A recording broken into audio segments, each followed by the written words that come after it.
Hei, taas kord oleme jõudnud põnevasse aastalõpu terviseseminari ja räägime, nii nagu ilmselt pildi pealt väikseid vihjeid tuleb, soolestiku teemadel.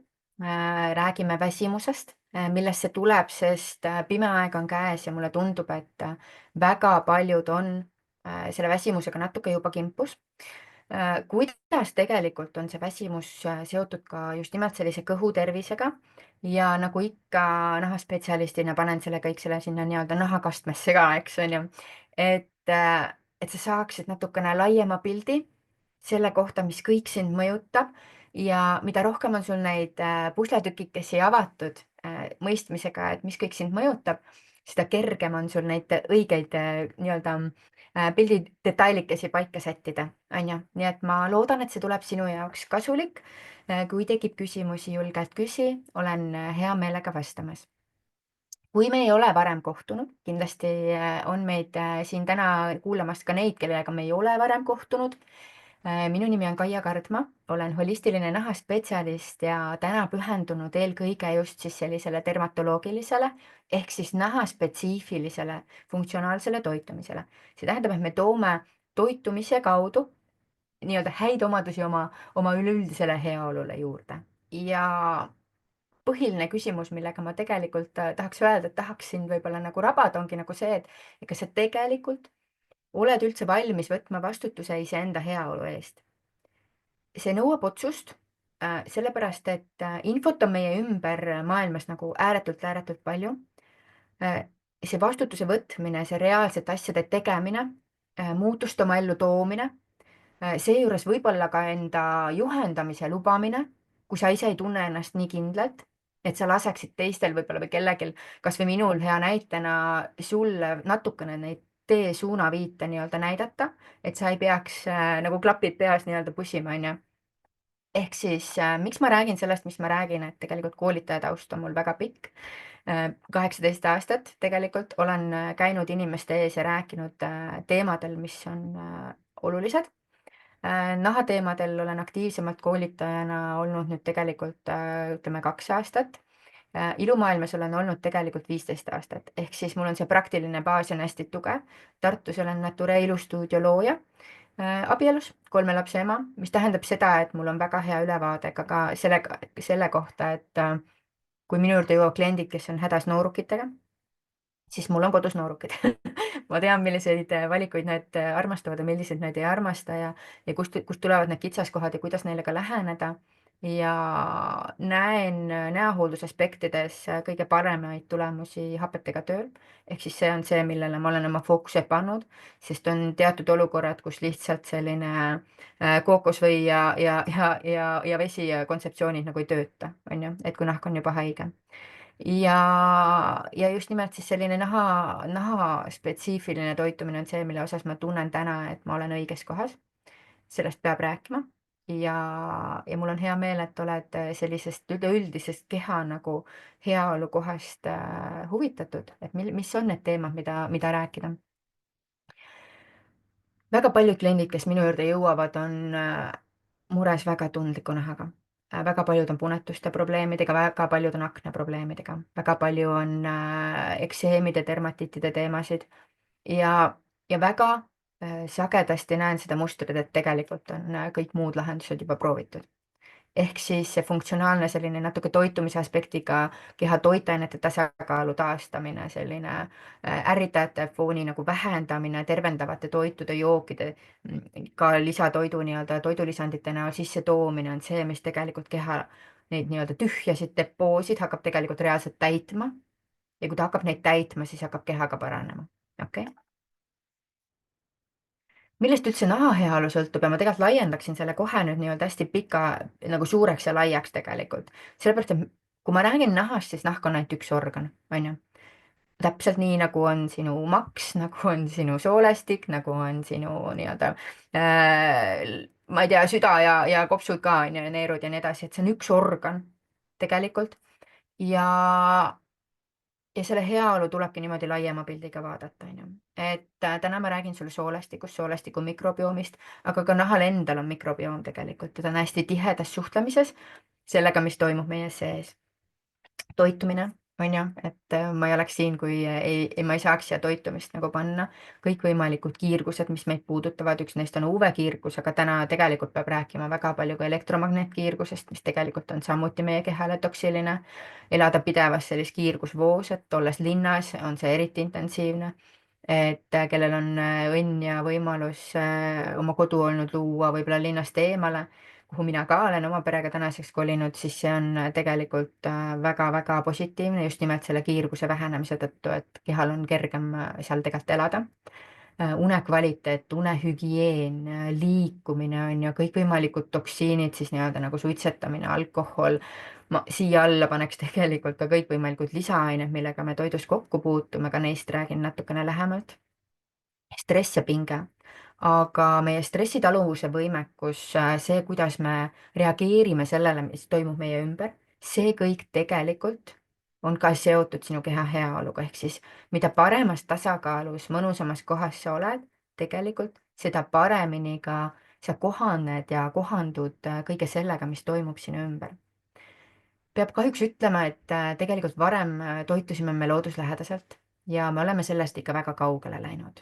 Ehk siis toit oli varem kasvanud, tahaks nagu öelda, selline nagu ökoloogilistel meetoditel kasvatatud, on ju, et põllu peale viidi laudas sõnnikut ja põõsa alla samamoodi ja kasutati erinevaid viljavaheldussüsteeme ja nii edasi, on ju, et noh, seda täna juba mingites maheviljelustes tehakse ka, aga varem see oligi normaalne ja tavaline, et see tähendaski seda, et toit on toitaineid täis, ta on tihe, toitaine tihe.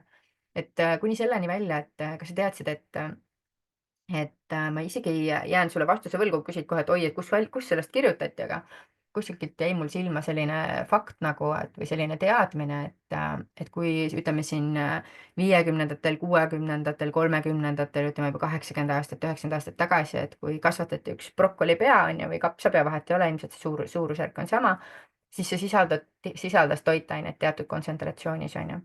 aga selleks, et täna nii-öelda sellises tavaviljeluses kasvatatud toidust saada sedasama selle kapsa või porkkalipea siis toitaineid kätte, peaksid sa sööma neid 5 tükki. Ehk siis niivõrd palju toitainevaesemaks on jäänud meie toit ja midagi ei ole teha. Kahjuks toidulauale neid kapsakesi, brokolikesi jõuab ka väga palju vähem kui kunagi varem. Et see ei ole tegelikult midagi uut, et see toit on niivõrd oluline, sellepärast et meditsiinisektori mõnes mõttes nagu isa Hippokrates ise on juba öelnud, et tegelikult olgu toit teile ravimiks, ning teie ravimiks ole toit.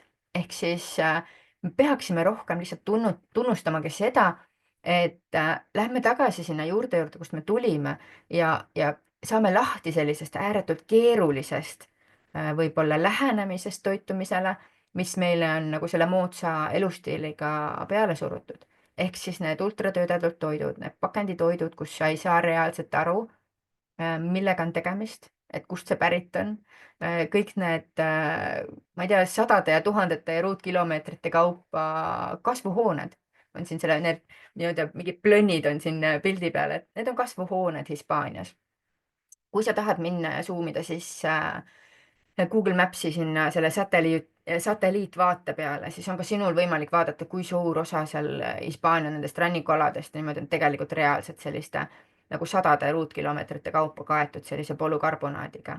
Et kui me räägime siin mingitest plastikutest ja asjadest, mis on kehale kahjulikud, et millise jälje nagu jätab meie keskkonnale, meie loodusele, meie heaolule tegelikult sellised nagu toidu kasvatamise viisid on ju. Ehk see ei ole nagu looduse nii-öelda see õige keskkond, kuidas seda on tehtud, on ju. See toitainete profiil ei ole eales nii tihe, kui on päriselt nii-öelda loomulikus mullas kasvanud toidul. Kõikvõimalikud tööstuslikud arengud on ju, seesama noh, hea näide, need puurikanad on ju, tänapäeva looma ja liha tootmine on tavaviljeluses või siis tavakasvatuses tootmises, vabrikutes, kuidas iganes neid nimetada, läinud ikkagi väga mehaaniliseks, selliseks väga kunstlikuks, et millega neid samu puurikanakesi toidetakse, on ju, et see on GMO on seal sees väga palju. kuidas see GMO mõjutab nende liha, on ju, kuidas see mõjutab neid munasid, kuidas see GMO mõjude selline kaudne mõju tuleb siis edasi nagu meie lauale tegelikult. mille kohta öeldakse, et me tegelikult ei tea, kuidas see toit käitub kehas. Kõik need valged on ju, valge jahu, valge riis, valge suhkur, valge sool ja nii edasi, et kõik need valged on need, mis on hästi tühjad. Me sööme liiga palju suhkurt, isegi ainult enam, ma tahaks nagu öelda, võib-olla isegi see puhas suhkur vast ei ole enam probleem, vaid nüüd juba need kõikvõimalikud need siirupid ja suhkru nagu laadsed magustajad, mida kasutatakse, ka need on väga problemaatilised. Toit on selliselt ultratöödeldud kujul väga kiudainevaene, tasakaalust väljas ka põletikuvastaste ja põletikku tekitavate nii-öelda toitainete seisukohast, mida me peame saama toiduga, aga me ei saa enam. Vähemalt mitte sellises tasakaalus, nagu meie keha seda tegelikult vajab. Ehk siis kõikvõimalikud lisaained, sellised kõikvõimalikud mugavusampsud on ju, kõik need, mida noh, näiteks see E621 on selline väga sünteetiline nii-öelda aine, millega meid sunnitakse sisuliselt nii-öelda ajukeemia äraklikkimisega lihtsalt rohkem sööma, et kust tulevad täna nii palju probleeme kehakaaluga, et inimestel ei ole enam korras need sellised hormoonitasakaalud, mis ütlevad sulle ära, et aitab küll, et rohkem ei ole vaja süüa. Siin on üks hea pilt, kahjuks natukene udune, ma vaatan, et aga ei ole hullu. Ma arvan, et sa saad sellest mõttest aru. Tegemist on siis Tervise Arengu Instituudi enda toidupüramiidiga, mida ta Eesti inimeste kohta nagu nii-öelda jagab, et ühelt poolt just, mis oleks ideaalne soovitus, on ju, mida soovitatakse ja see siis, mis on see reaalne olukord, mida tegelikult toidulaual süüakse. Ja see pilt on miski, mis peaks igaühe veidi kurvaks tegema, sellepärast et see näitab ka seda tendentsi, et kui me räägime keha heaolust, siis et kuhu me tegelikult teel oleme. Et seda, mida head, mida meile soovitatakse, me tegelikult ei söö. See eelkõige on just see alumises osas see puuköögiviljad, marjad on ju. Küll aga oleme me väga usinad liialdama lihatoodetega. Lihatooted on põletikku tekitavad seoses hästi kõrge rahhidoonhappesisaldusega, munatooted samamoodi. Väga palju magustatud toitusid on ju, snäkse sellised, siin ongi see ultratöödeldute rivi.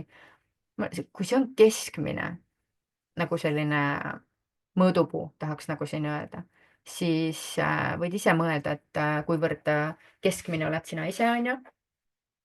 Kurvastuseks pean mina ütlema, et ma arvan, et ma üldised pildid, mida ma näen, on pigem sellest isegi kurvemad.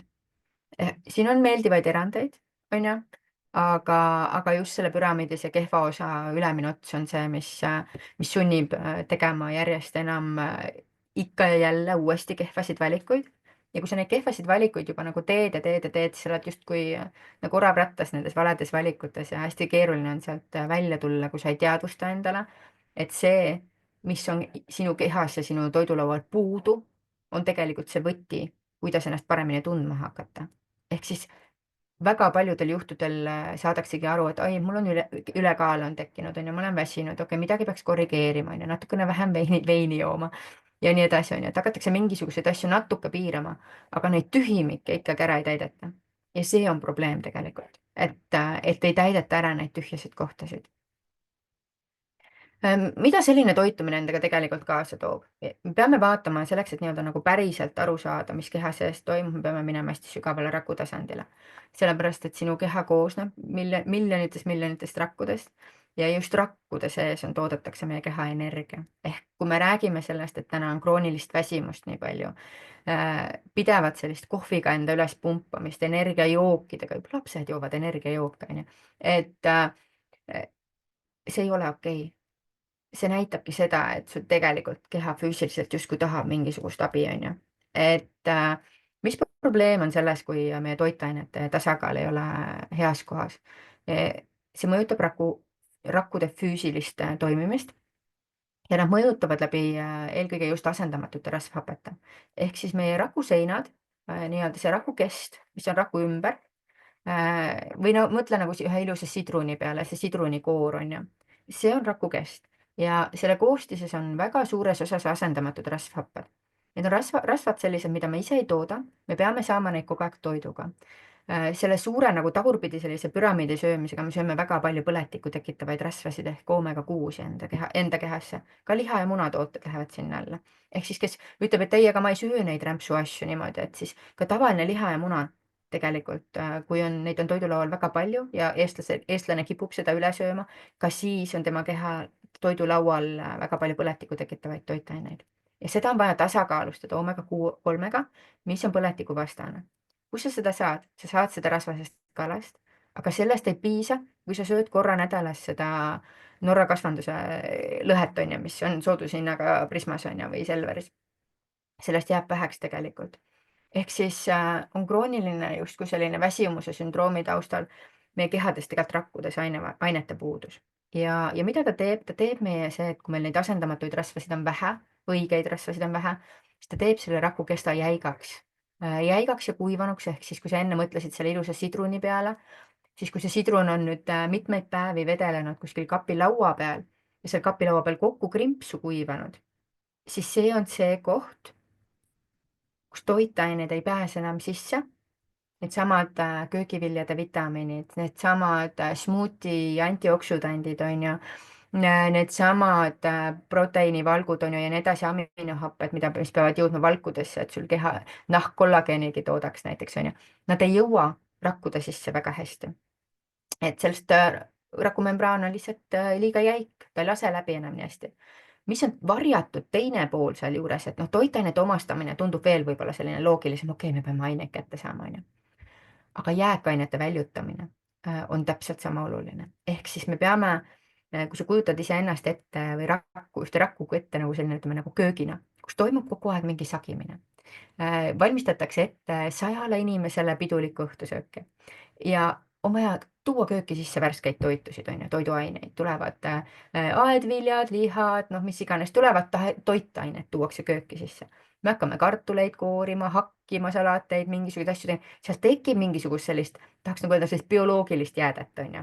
Et siin on see bioloogilise jäätme nagu see nii-öelda visuaal on täpselt selle mõttega, et saaksid aru, et iga sellise bioloogiliste materjalidega millegi toimumisel jäävad jäägid alles ja need jäägid on vaja kehast välja saada, on ju. Rakkudel on väga palju taaskasutuse mehhanisme ka, väga palju jääkaineid ka kasutatakse ära nii-öelda. Rakke ise lagundatakse ära ja siis kasutatakse neid aineid uuesti, mis alles jääb. Aga sealt jääb alati nagu väike tirts alles, mis tuleks kehast välja viia. Ja kui siis see rakumembraan, rakusein ei lase aineid enam läbi nii, nagu ta peaks, ei sisse ega välja, siis tegelikult ongi selline krooniline toitainete puudus, jääkainete kuhjumine.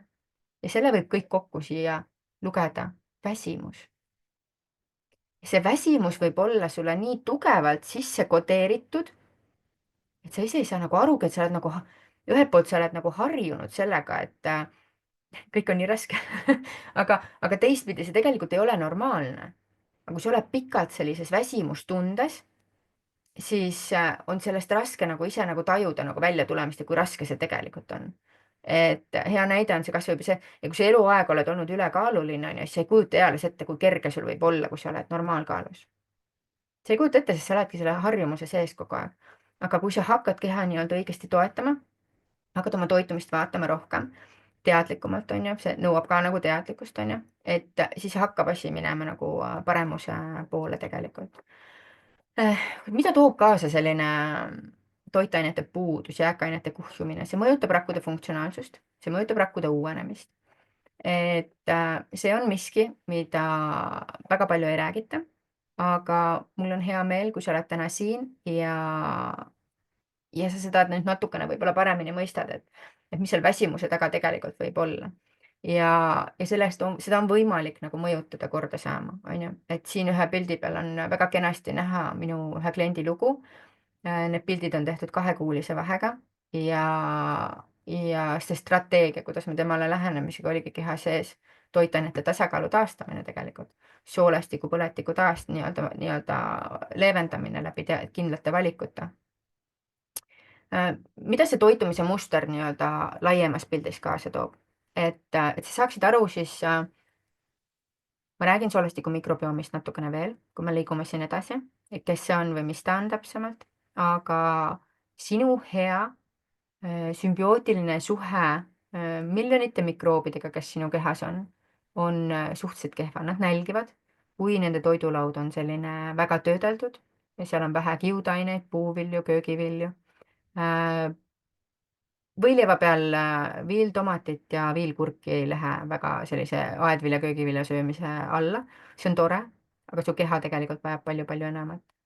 Töödeldud toit kipub olema väga rasvane ja nagu varjatult rasvane. Ka lihatoidud on üldiselt nii-öelda varjatult rasvased, on ju. Juustust ma ei räägigi, on ju, pool on rasv, on. Mida toob kaasa selline kõrge rasvasisaldus tegelikult veresuhkru taseme kõikumise? Sellest jällegi räägitakse vähe. Veresuhkurt vaadatakse nagu kõige rohkem just nimelt suhkrufookusega. Et mida magusat ma siis tarbisin, on ju, et see suhkur kõigub. Aga suhkur ja rasv koos on veel nii-öelda eriti keeruline olukord kehale, just nimelt insuliini nii-öelda tasakaalu osa koha pealt, sellepärast et see kõrge rasvasisaldus siis nii-öelda ei lase insuliinil tegelikult rakkudesse vabaneda verest. Üldiselt kipub olema täna juba väga kenasti teada see, et läbi spetsiaalsete testide, millest ma räägin ka natukene hiljem sulle, et laial üldsusel üleüldse 97% inimestest põhimõtteliselt väikse ümardusega on tegelikult kehas selline asendamatute toitainete puudus üsna drastiline. Ja see toob kaasa sellise vaikse kehasisese põletiku, see toob kaasa väsimuse, see toob kaasa erinevad sellised füüsilised ebamugavused haiguste fooni, immuunsüsteemi mõjutaja ja, ja sellise põletiku tekitavate toitude palju toidulaual armastamine ja selle tervendavate ja toetavate toitude vähene määr toidulaual, siis tegelikult see rikub soolestiku kaitsebarjääri, räägin sellest funktsioonist ka natukene sulle kohe, ja häirib ka toidu seedimist ja toob omakorda siis kaasa erinevaid reaktsioone, sümptomeid nii kehas nagu laiema pildiga kui ka nahal. Kui soolestikust rääkida kui kaitsebarjäärist, et kui ma nahaspetsialistina ma räägin nahast kogu aeg, on ju, et nahk on kaitsebarjäär. Ja see kõlab loogiliselt, on ju. Ja kui see kaitsebarjäär on rikutud, siis oled sa tundlikum, sa oled tundlikum tuulele, külmale, soojale, noh ja nii edasi, on ju, et kõik ärritab sind nagu rohkem. Ja kui soolestik on terve, siis soolestiku nii-öelda epiteelrakud nii-öelda, mis soolestiku seina katavad, on nad hästi tihedad omavahel koos. Ja selle mõte on nagu see, et siin on nagu sellised väiksed sõrmekesed. Need sõrmekesed on selleks, et soolestikul oleks hästi palju toitainete imendumispinda tegelikult. Ja normaaljuhul siis toit liigub tegelikult mööda seda soolestiku seina äärt, liigub kenasti, teatud toitained saavad siit läbi imenduda. Kõik need, mis peavad imenduma, need imenduvad. Ja need, mis ei pea, ehk siis toksiinid, patogeenid, pestitsiidi, jäägid, noh, mis iganes kõik, mis ei peaks, toiduvalgud näiteks samamoodi, mis võivad ärritada keha. Et need ei lekiks läbi, vaid jõuaksid ilusti nii-öelda, keha väljutaks nad nagu normaalselt, nii nagu nad peavad. Kui aga on kehas selline ärritunud soolesündroom, seda on tänapäeval veel lekkivat soolt on väga paljudel. Hiljutisemad uuringud näitavad näiteks, et Ameerikas on 9 inimesel 10-st juba sellist ärritunud soolesündroom. Mida see endaga kaasa toob tegelikult erinevad ärritused kehas? Sellepärast, et kui su verre satuvad ained, mis ei peaks sugugi seal olema, siis see käivitab immuunsüsteemi sellised automaatsed reaktsioonid ja hakkab sind kaitsma. Naha seisukohast väljendub see sageli selles nahaalustes punetustes, põletikes, valulikes. Aga samamoodi jõuavad need patogeenid ja toksiinid ka liigestesse ja nii edasi. Mis on see soolestiku mikrobioom ise tegelikult, kui ma selle tasakaalu olulisusest juba natukene rääkisin, siis et mis ta siis tegelikult veel nagu tähendab, siis tegemist on siis sisuliselt triljonite, ikka meeletult suure hulga mikroorganismidega. Mikroobid, bakterid, seened, viirused. Neid on meie kehas rohkem kui meie enda keharakkused. Et neil on nii suur nagu mõju tegelikult meie kehale. Nad mõjutavad toitainete seedimist, nad toetavad immuunsüsteemi, reguleerivad põletikulisi reaktsioone. Naha heaoluga tegelikult need mikroobid, mis meie kehas on, toodavad lühikese ahelaga rasvhappeid. Need on sellised spetsiifilised rasvad sisuliselt, mis hoolitsevad selle eest, et nahk oleks sile ja pehme. et just nimelt see kaitsebarjäär oleks nahal tugev. Soolestiku mikrobioom vastutab väga suures osas hormonaalse tasakaalu eest, eriti naishormoonide, insuliini veresuhkru tasemega, mis on seotud, on ju, söögiisuga, heaoluga. 90% serotoniinist, mis on nagu heaoluhormoon, on tegelikult tuleb soolestikust, on ju. Vitamiinide erinevate sünteesimine. Ülioluline on, et see soolestiku tasakaal oleks paigas. Ja kui mõelda, et okei, see soolestikuvärk tundub nagu huvitav, aga et noh, mida nagu veel selle juures nagu peaks teadma või kuidas siis või et mida märgata, et ma olen sulle siia välja toonud päris pika nimekirja nende justkui selliste sümptomite kohta, mis tegelikult uuringutes seostataksegi ka selle lekkiva soolestikuga. Ehk siis erinevad kõhuhädad nii-öelda, lahtisused, kinnisused, puhitused, gaasid, tundlikkus toitude osas, mis varem sul sobis hästi, on ju, et alati võisid süüa, aga nüüd järsku märkad, et enam ei saa, nüüd on kehal nii-öelda, enam keha ei kannata seda, on ju, mis iganes sümptomid sealt siis järgi pärast tulevad. Sa magad justkui piisavalt tunde, aga ometi oled kogu aeg väsinud, on ju. Allergiliste reaktsioonide, allergilised reaktsioonid siis erinevad. Nahalööv ja nahaprobleemid on väga paljud sellega seotud, akne, rosaatsea, ekseemid, psoriaas. Psoriaas on veel eriti huvitav tegelikult, kui aus olla, sellepärast et psoriaasi need nii-öelda punetavad suured laigud, mis nagu naha peale tekivad, on ju, et on tehtud selliseid biopsiauuringuid ehk siis koeprooviuuringuid ja seal on leitud ka seda, et tegelikult needsamad kolded, kus see nahk seal ketendab ja neil see rakkude uuenemine on see, tsüklid on seal häiritud, et tegelikult konkreetselt nende kollete sees on tegelikult just nimelt see arahhidoonhape, oomega-6, mida ma enne rääkisin, mida saab liha, muna, kalatoodetest, on ju, nagu loomsest toidust, et selle nii-öelda sisaldust, et seda arahhidoonhapet on nendes psoriaasi kolletes nagu hästi palju rohkem, võrreldes nagu muude nii-öelda kolletega või muude nahapiirkondadega siis, et selline huvitav teadmine sulle. Erinevad keskendumised ja nii-öelda vaimse tervise teemad, sage haigestumine, põletikulised liigesed, on ju, et kehakaalu kõikumised, et ei saa aru nagu või et ei võtagi kaalust alla väga. Ja nahahaiguste osas väga spetsiifiliselt uuringutega tuuakse välja seda ligigat probleemi, ärritunud soolestiku temaatikat just nimelt nende nahahaiguste korral. Vot nendest kolletest ma rääkisingi just tegelikult, see psoriaasi kolded, on ju, et siin nende punaste laikude sees on arahhidoonhappe sisaldus võrreldes ümbritseva koega hästi-hästi suur. Et on selline põnev. Et siin on ühe kliendi muutus 4 kuuga, kui me oleme temaga töötanud ja see muutus on väga-väga võimas, sellepärast et sest kui sa saad anda, tahaks öelda nagu mingisuguse vastuse murele, mis on inimest aastaid ja aastaid piinanud, siis see on elu muutev. See on elu muutev. Kui ma rääkisin enne natukene, mida need mikroobid nii-öelda meie soolestikus naha heaks teevad, mainisin seda lühikese ahelaga rasvhappeid, on ju, et ma olen need nii-öelda siia veel eraldi sulle välja toonud täiesti ka sellepärast, et naha kuivus on miski, mida kurdetakse hästi. Nahk ketendab, nahk kisub, nahk on väga õrn, nahk on väga tundlik, on ju. Seda väga palju võib seostada tegelikult ka selliste nahalipiididega. Seda võib seostada ka selle nii-öelda dehüdratsiooniga ehk veepuudusega. Aga see on miski, mida nagu ei arvata, et see võiks tulla nagu enda seest. Ja et sellel võiks olla seos meie toitumisega.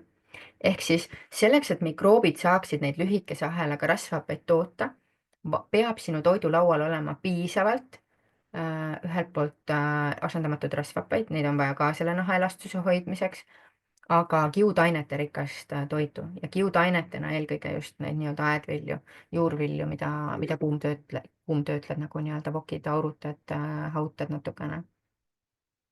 Need lühikese ahelaga rasvhapped aitavad vähendada põletikulisi reaktsioone, nad võtavad naha kuivust maha, on ju, teevad naha siledamaks, pehmemaks, mõnusamaks ja nad tegelikult toetavad ka soolestiku enda nii-öelda rakkude tööd.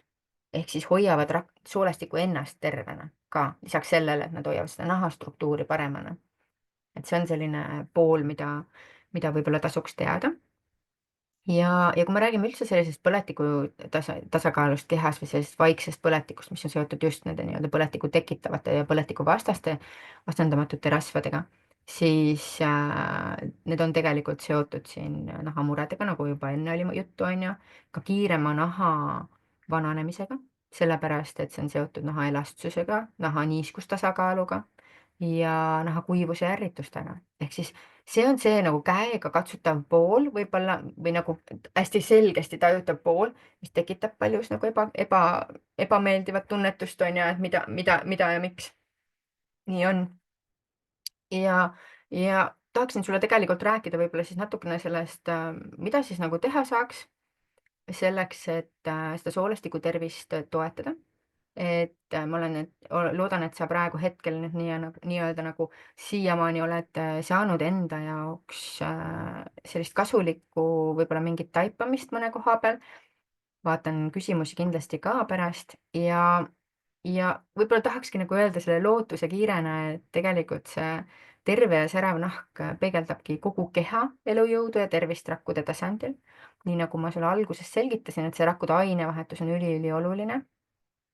Ja kui sa tunned ise, et kui ma rääkisin siin nendest lekkiva soole sümptomitest natukene, on ju, et nendest märguannetest, et kui sa mõtled oma selle toidupüramiidi peale, mis sinu toidulaual on nii-öelda domineerivam natukene, siis tegelikult ma tahaksin sulle mõnes mõttes pakkuda võimalust selliseks uueks alguseks koos minuga. Kui sa oled kogenud selliseid punetuse nähtusid nahal, ärritusnähtusi, võib-olla sügelusi, punnikesi, valulikkust kehas või nahal, nahaprobleeme, mis natuke nii-öelda nagu kuhjunud, ei ole ära lahenenud kuhugi, lihtsalt kiired nahamuutused, ehk siis sa märkad, et nahk vananeb kuidagi nagu või gravitatsioon mõjub sulle agressiivsemalt võib-olla kui teistele, siis väsimuse teemad on ju, et ei saa ennast ilma kohvita käima, tunned, et on vaja seda pidevalt sellist nagu tõukamist, erinevad seedemured on, kui märkad kõhuhädasid, mida varem pärast söömist ei olnud. Ja võib-olla tunned lihtsalt, et emotsionaalselt, et sa ei ole enam sugugi nii tasakaalukas ja heas kohas, kui sa kunagi varem oled, siis tegelikult olen jaanuaris alustamas iludetoksi programmiga. Ja tegemist on siis sellise 4-nädalase tervikliku programmiga, mis aitab toetada sinu naha ja sinu keha heaolu just nimelt läbi sellise soolestiku tervise hoidmise ja toetamise.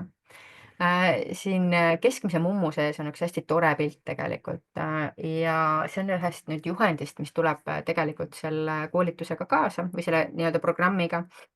Ja mida siin tegelikult näidatakse, on see, et see on nagu sad diet visuaal ehk sad tähendab seda, tahaks öelda nagu kurb dieet, on ju, aga noh, see mõnes mõttes kõlab ka nagu kurb dieet. See tegelikult näitab standard American diet ehk siis keskmise ameeriklase dieet või, või toitumine või. Ja selle järgi on uuritud soolestiku selliseid seedimise kiiruseid nagu niiviisi, kui kiiresti toit siis tegelikult reaalselt soolestiku seedimises liigub ja on leitud, et ühel keskmisel ameeriklasel võib olla soolestikus kinni kuni 4 päeva toidukorrad. Sa sööd päevas võib-olla 3 korda, võib-olla 4 korda ja nüüd korruta, et sul on 4 päeva toidukorrad, 4 korda ütleme 3 einet, see on 12 toidukorra nagu jääkained istuvad su sooltes kinni. 4 päeva eined on soolestikus kinni. Kui sa mõtled natukene, et mis on soolte nagu sellise peristaltika või selle soolte nagu liikumise nagu funktsionaalsus on ikkagi, et me sööme midagi, me seedime midagi ja jääkained väljuvad kehast võimalikult kiiresti. See, kui on soolestikus istuvad 3 või 4 päeva toidu nagu jäägid või jääkained ka, mida keha tahab välja suunata kehast, nii-öelda ka toksiine viiakse kehast niimoodi välja. Kui need istuvad seal sooltes kinni, mida see tegelikult meie enesetundele võib nagu tähendada. Et kõhukinnisus on väga suur probleem, mida ma täna klientidel näen. Ma pean ausalt tunnistama sulle, et olen sellega kunagi ka ise hädas olnud ja hädas olnud eelkõige seoses oma rasedustega. Olen ise 3 lapse ema, nagu mäletad, on ju, nagu ütlesin alguses sulle. Ja need laste teemad on mul nii-öelda just nimelt need laste sünni alguse teemad on olnud minu enda paljude selliste väljakutsetega ka seotud, mis mul on olnud võib-olla nahatervise koha pealt ja nii edasi. Aga ma tean ka täna seda, et ka minu soolestiku tervis oli tegelikult kehvas kohas. Ja kõhukinnisuse teema oli teema, ehk siis kuni täiesti hemoroidideni välja, millest täna tegelikult ei räägita. Ehk siis see ei ole okei. Kõhukinnisus ei ole okei. Siin ülemise pildi peal on Bristoli skaala. Bristoli skaalal jagatakse siis väljaheited 7 tüübile ja, ja see tüüp number 4, selline pikk pehme vorstikene või pruun banaan, võiks nagu öelda selline, see on normaalne väljaheide. Selline väljaheide peaks tualetipotis olema sinu külaline kuskil 2-3 korda päevas. Kas on? 2-3 korda päevas. Kui ei ole, siis tegelikult võib arvata, et see soolestiku seedimise kiirus on natukene mingil põhjusel paigast ära. Tegelikult meie kehas see on nii-öelda selline normaalne funktsionaalse meditsiini lähenemine tegelikult isegi, milline peaks see soolte nii-öelda liikumise olema. Kui ta on liiga pabulad, on kõht kinni, kui on väga vedel, on kõht nii-öelda lahti, on ju. Et see on see ideaal, kus tegelikult, kui on toidulaual piisavalt aedvilju, soojasid köögiviljasid asju, siis on võimalik, et see muutubki selliseks. See on see ideaal, mille poole püüdleme ka iludetoxis tegelikult. Ehk siis, kui sa mõtled, et oh, iludetox, et super, et see on mingisugune glam-värk, on ju, ja me räägime siin nüüd mingisugust kakateraapiat, on ju, et mitu korda päevas sa tualetis pead käima, siis jah, see on seotud sellega. Ja ma väga tahan, et sa selle olulisest nagu aru saad, on ju. Et miks ma just need pildid siia valisin nii-öelda, et see lekkiva soolestiku probleem, see 4 päeva söögid sooltest kinni, et kui palju raskust see tegelikult siia kõhupiirkonda juurde teeb, et kui paljudel naistel ja meestel ka ma näen, et see kõht punnitab, kõht puhitab, on ju, et sul on see kõhus on raskustunne. Et kui hakata vaatama, et toidulaual oleks rohkem sellist köögiviljakat toitu, siis tegelikult muutub see kõht ka lamedamaks ja teatud juhtudel on mõistlik ka täiesti eraldi nii-öelda prebiootikumidega ehk siis kiudainetega seda soolestiku seedimist toetada. Kiire kokkuvõttena sulle siia võib-olla need pildikesed, mis ma sulle enne jagasin nagu selle läbi, et kui kaua võtavad muutused üldse aega, et hakata märkama teisi asju, siis tegelikult need soolestiku ja keha sellise harmoonia taastamise lood on kõigil erinevad. Et kui iludetoksi programm on 4 nädalat, siis tegemist on vundamendiga. Minuga koos on võimalik töötada ka hiljem edasi, et kes detoksis on, siis kindlasti saavad selle võimaluse ka pärast nii-öelda. Aga mõnel võtavad muutused aega 2 kuud, mõnel võtavad 4 kuud, teisel 6 kuud ja see kõik on normaalne ja mõnel ka 8 kuud ja mõnel ka aasta. Ja see on okei. Ja võib ka kauem võtta aega, sellepärast et igaühe teekond sellest, kus sa täna oled ja kuhu sa minna tahad, on erinev. Ja kui sul täna ei ole ka nahaprobleemi, aga sa lihtsalt tunned, et sa ei ole oma kehas päris õiges kohas, ka selle muutuse loomine võtab aega. Ma räägin oma klientidele väga palju 8 kuust. Ma räägin palju aastast. Miks selline, tahaks öelda nagu 4-kuuliste tsüklitega selline nagu ajahüpped? Need on tegelikult seotud vere uuenemisega. Ehk siis, kui me läheme sinu kehas toitainete tasakaalu taastama, kui me läheme sinu kehas nii-öelda sügavamalt asju ümber korraldama, siis see nõuab aega. Ja see on seotud vere uuenemisega. Et veri uueneb 4-kuuse tsükliga nii-öelda, ehk siis iga 4 kuu pärast saad sa olla paremas kohas. Ja iludetoksiga saab kena nii-öelda vundamendi siia laduda. Mida sa iludetoksist saad minu poolt tegelikult on, sa saadki iluvundamendi. Ehk siis selle heaolu vundamendi. Sa saad raamatu jagu ehk tegelikult 150 lehekülge juhendeid,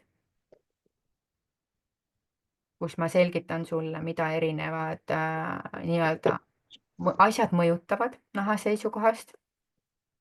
Neid juhendeid on retseptid on siin. Klepsin sulle hästi kiiresti siit natukene läbi, ma loodan, et sa näed.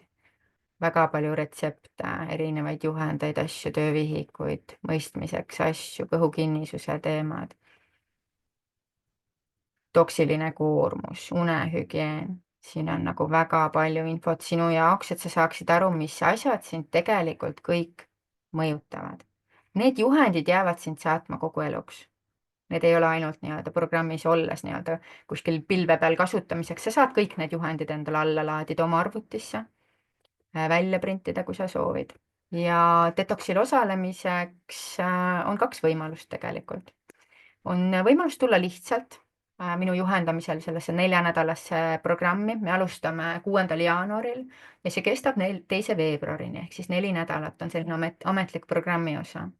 Uksed avan ma 1. jaanuaril, et sa saaksid hakata vaikselt ettevalmistusi tegema, et esmaspäeval alustada. Meil on tegelikult kokku 5 veebikohtumist, neist 4 on siis sellised sügavama temaatilised, on ju, vastavalt sellele, et millele sa peaksid uuel nädalal siis fookust seadma. Saad küsida minu käest reaalajas küsimusi-vastuseid, terve see kuu olen ma sind toetamas. Ja 2. veebruaril siis on selline pidulik lõpuseminar, kus räägin natukene laiema pildiga seda, et milleks, kuidas nagu üldse sellist ennast austavat sellist elustiili elada. Et sa saad väga palju teadmisi nende 4 veebikohtumisega, aga küsimus on ikkagi ka selles, et kas sa neid rakendada oskad, on ju. Selle programmi hind on vaid 55 eurot hetkel kuni aasta lõpuni. Viimased kiirustajad, kes siis peale 1. jaanuari liituvad, saavad seda teha 77 euro eest. Siin on näidismenüüd, juhendid, on ju, heaolupäevikud, nädalakavad ja nii edasi.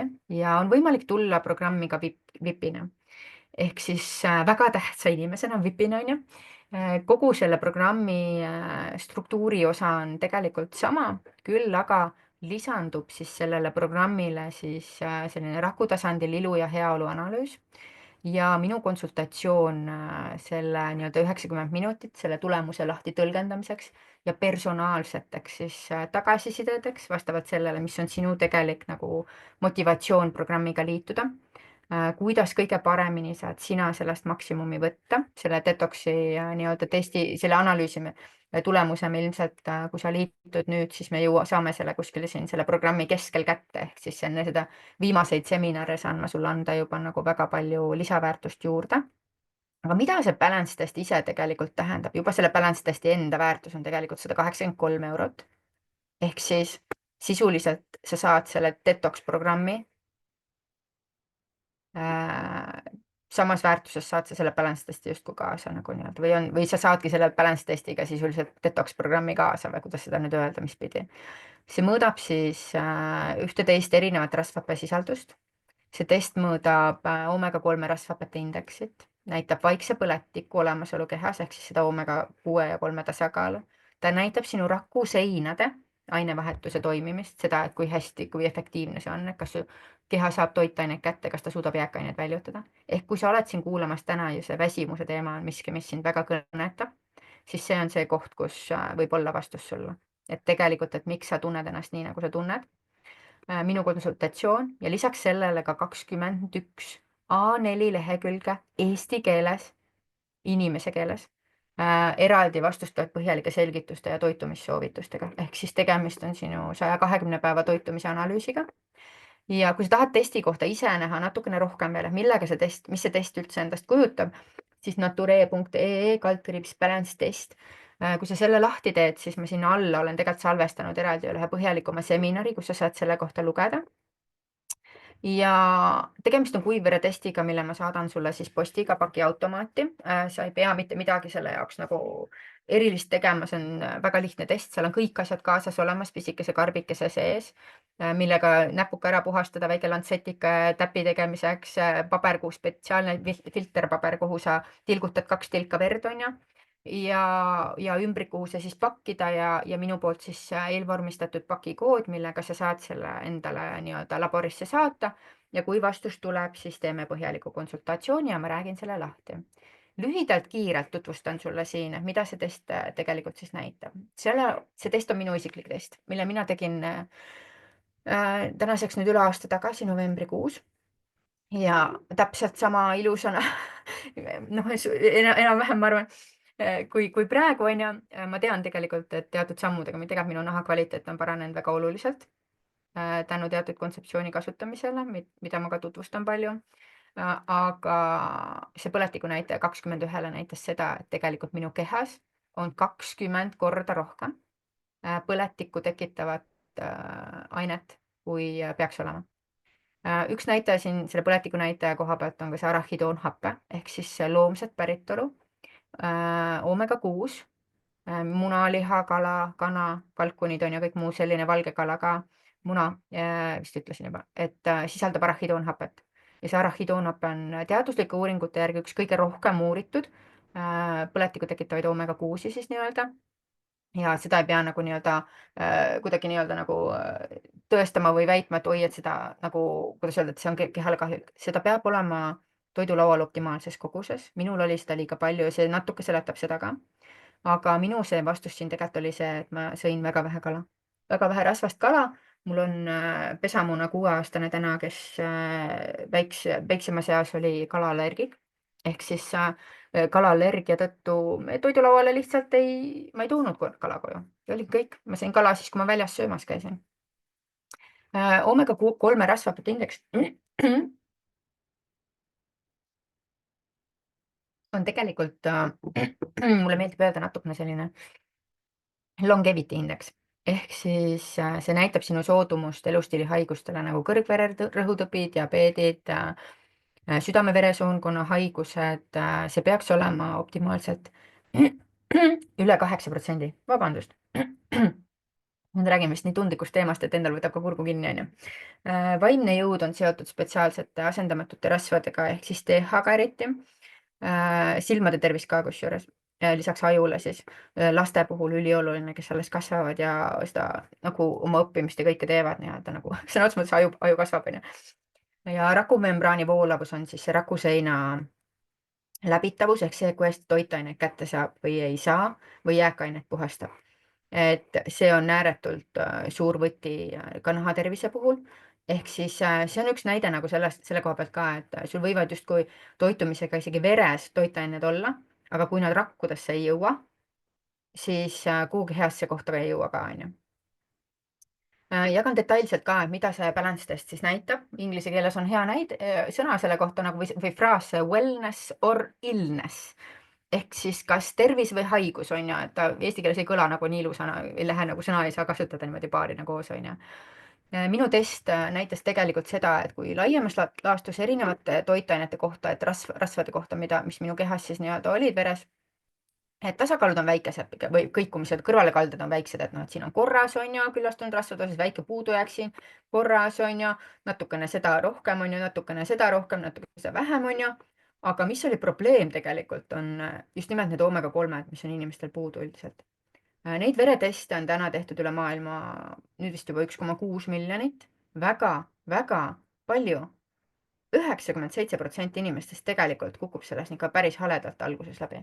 Ja ta kukub läbi, et nagu tegemist oleks nagu mingi eksamiga, on ju, ei ole ju. Aga see on ühe sinu sellise tervisealaste nagu näitajatega, mida sa lihtsalt ei tea täna, on ju. Aga see on oluline. Miks ma selle siia VIP-paketti panin, sellepärast, et kui on inimesed, kes on nagu rohkem otsinud mingisuguseid lahendusi, et sul oleks see selgus, et miks seda siis nii-öelda nagu, miks su keha võib-olla ei toimi sellel optimaalsel tasemel, on ju. Et ma olen sulle siia välja toonud ka kõik need aspektid, mida tegelikult seesama EPA mõjutab. Krooniline põletik, artriit, südame-veresoonkonna haigused, autoimmuunhaigused, südame-veresoonkond, vererõhk, vaimne tervis, depressioon, ärevus, põletikulised nahamured, immuunreaktsioonid ehk siis allergiate, sellised ülereaktsioonid, on ju. Liigeste tervis, insuliinitundlikkuse teemad nagu serotoniin, meeleolu, heaolu. See on see nagu vaimne mõnus olemine. Kuiva silma sündroomi tekkimine, kui paljud siit kasutavad kuiva silma neid tilkasid? Väga paljud kasutavad, ma tean. Küllagi lähed, siis nii paljudel näed nagu kapi peal, on ju. Ja see on normaalne, istume ekraanide taga nii palju ja väga paljudel on seda kuiva silma. Aga siin taga võib tegelikult olla ka seda, et sul on teatud rasvhappeid kehas puudu. Soolestiku mikrobiomi toetab, eriti just nimelt selle ärritunud soolesündroomiga. Ehk siis, kui kehas sul on midagi nii kõvasti paigast ära, siis siis ei ole võimalik ennast nagu optimaalselt hästi tunda ja see on see põhjus, miks ma selle testi siia sellesse VIP-paketti panin ja miks ma tunnen, et see on miski, kui sa tahad nagu tõsta seda next level'ile, on ju, ja teha enda jaoks nagu muutusi hästi kiireks, võimsateks, siis see on see koht, kus sa seda saad siis nagu teha. Et 6. jaanuaril alustame, 1. jaanuarist teen grupi uksed lahti, kohtume 5 korral siis Zoomis pühapäeviti, pühapäeva õhtupoolikul. See kellaaeg on orienteeruvalt kell 5 pühapäeviti, et oleks kõigil võimalik osaleda, umbes tunnikene, mitte rohkem. Ma ei taha seda hoida nagu väga lohiseva ja laiana, sellepärast et sulle anda nagu fookust, sest sa saad materjali väga palju endaga kaasa ka hilisemaks, on ju, aga et anda sulle nagu väga spetsiifilisi nädala kaupa fookusi, et sa saaksid selle muutuse enda jaoks, on ju, mida sa tuled tegelikult sinna ootama. Sa saad põhjaliku retsepti kogumiku. Need retseptid on tõesti lihtsad ja maitsvad, et toidu tegemine ei pea olema keeruline, tervisliku toidu tegemine. Küll aga on oluline jätta välja teatud ärritavad toidud, nii-öelda fooni, et me läheme, jätame välja töödeldud toidud, me jätame välja piimatooted, me jätame välja gluteeni, võin ära kohe, jätame välja alkoholi. Kohvi osas on so-so, et kui tassike jääb, andestan aga üldiselt püüame teha keha puhtaks natukene, et sõltuvalt sellest, et mis pagasiga keegi tuleb, võib olla ärajätmine nagu ka natuke samm-sammuline, on ju. Ma juhendan seda kõike meie avakõnes, et kus need materjalid lahti tulevad ja kus ma neid nii-öelda samme sulle nagu teerada hakkan nagu ette laduma, on ju, et sul oleks kerge tulla ja minna. Teen lihtsa näidismenüü on sul ees, et kui sa retseptid tunduvad keerulised, et kuidas nagu hästi lihtsalt teha nagu toitusid kokku valida enda jaoks. Heaolupäevik enda toitumise harjumuste jälgimiseks, sealjuures me jälgime kindlasti ka seda Bristoli skaalat. Seda nii-öelda, jah, me hakkame kakadetektiivideks, vaatame, millised on sinu väljaheited, kui tihti sa käid üldse tualetis. Me peame seedimise tööle saama selleks, et su keha hakkaks puhastuma. Detoks ei ole detoks, kui su sooled ei tööta. Miks ma nimetan seda nagu justkui selliseks teadlikuks ennast austava elustiili vundamendiks, seda programmi üldse ongi see, et me lähemegi seda keha baasi, seda keha nagu templimekat, seda kõhtu korda tegema tegelikult ja sealt sul naha kvaliteet hakkab muutuma ääretult, su füüsiline energia hakkab muutuma ääretult palju.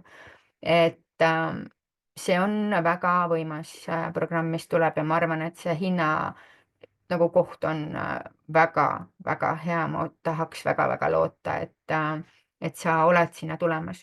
Kui sa tahad natukene veel rohkem selle soolestiku võib-olla ka nahatervise kohta nii-öelda lugeda, siis mul on eraldi selleks kohta ka selline tasuta e-raamat, siis olgu see sulle kingituseks. Et kui sa soovid, siis selle aadressi järgi sa saad minna ja selle enda emaili peale tellida. Et see on võib-olla natukene ka lahti selgitatud mingisuguseid aspekte veel veidi põhjalikumalt, et miks see soolestik on millele nii-öelda tähelepanu pöörata ja ootan siis suure avatud südamega meie esimest kohtumist. Kohtume 5. jaanuaril. Ma siiralt loodan, et sa oled ka tulemas.